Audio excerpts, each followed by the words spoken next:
تمہارے لیے دریا کی چیزوں کا شکار اور ان کا کھانا حلال کر دیا گیا ہے، یعنی تمہارے اور مسافروں کے فائدے کے لیے، اور جنگل کی چیزوں کا شکار جب تک تم احرام کی حالت میں ہو تم پر حرام ہے۔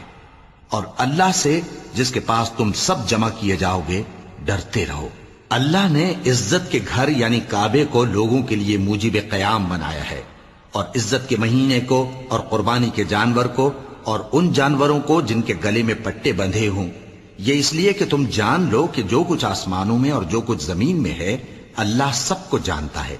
اور یہ کہ اللہ کو ہر چیز کا علم ہے۔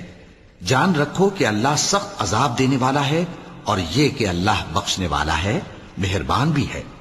پیغمبر کے ذمے تو صرف پیغام پہنچا دینا ہے، اور جو کچھ تم ظاہر کرتے ہو اور جو کچھ مخفی کرتے ہو اللہ کو سب معلوم ہے۔ کہہ دو کہ ناپاک چیزیں اور پاک چیزیں برابر نہیں ہوتی، گو ناپاک چیزوں کی کثرت تمہیں اچھی ہی لگے، تو عقل والو اللہ سے ڈرتے رہو تاکہ کامیاب ہو جاؤ۔